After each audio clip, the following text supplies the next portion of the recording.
ട്രിഗ്നോമെട്രിനെ base ചെയ്തിട്ട് CJ ടാറ്റിന് ചോദിച്ചൊരു question ആണ് പുതിയതായിട്ട്. അതിനകത്ത് പറഞ്ഞിരിക്കുന്നു sine theta plus cosec theta the whole square plus cosec theta plus sec square theta the whole square ഇതിന്റെ വാല്യൂ കണ്ടുപിടിക്കാനാണ്.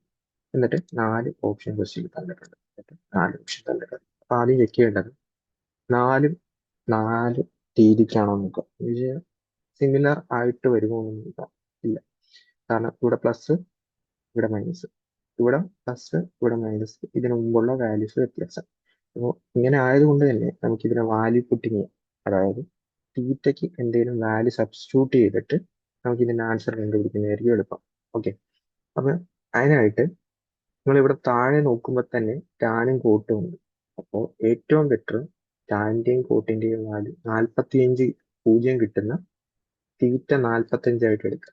അപ്പൊ തീറ്റ 45 ഞാൻ എടുത്തു കഴിഞ്ഞാൽ sine theta 1/√2 plus cosec theta √2 the whole square plus വീണ്ടും cos theta 1/√2 plus cosec theta √2 whole square എന്ന് പറഞ്ഞിട്ട്, അല്ലെങ്കിൽ ഒരു ക്രോസ് മൾട്ടിപ്ലൈ ചെയ്ത് കഴിഞ്ഞാൽ 3/√2 ദ ഹോൾ സ്ക്വയർ പ്ലസ് വീണ്ടും 3/√2 ദ ഹോൾ സ്ക്വയർ, അല്ലെങ്കിൽ 9/2 ഇൻറ്റു 2 പ്രാവശ്യം ഉണ്ടല്ലോ. അപ്പോൾ 9 ഫൈനൽ ആൻസർ. തീറ്റ 45 കൊടുക്കുമ്പോൾ നമുക്ക് കണ്ടുപിടിക്കേണ്ട ഐറ്റത്തിന്റെ വാല്യൂ, ഇതിന്റെ വാല്യൂ 9 കിട്ടുന്നത്. ഇനി ഏത് ഓപ്ഷൻ സബ്സ്റ്റിറ്റ്യൂട്ട് ചെയ്യുമ്പോഴാണ് സെയിം കിട്ടണേ നോക്കുക. ഓക്കെ, അപ്പൊ ഞാൻ ഇതിനകത്ത് തീറ്റ 45 കൊടുത്തു കഴിഞ്ഞാൽ ഇത് 5 + 1 + 1 7 വരൂ, ഇതായിരിക്കത്തില്ല. ഇവിടെയാണെങ്കിൽ 7 + 1 -1 അതും വരത്തില്ല. ഇവിടെയാണെങ്കിൽ 5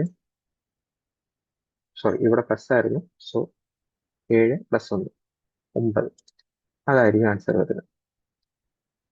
നമുക്ക് ബാക്കിയുള്ള ഓപ്ഷൻ കൂടി ചെക്ക് ചെയ്യാം. 1 -1 അതും വരത്തില്ല. ഇവിടെയാണെങ്കിൽ 7 + 1 -1 അതും വരത്തില്ല.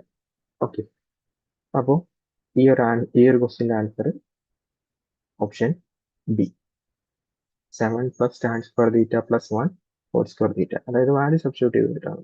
അതാണ് ഈ ഒരു ക്വസ്റ്റ്യൻ ചെയ്യാനുള്ള ഈസി ആയിട്ടുള്ള ഒരു മെത്തേഡ്.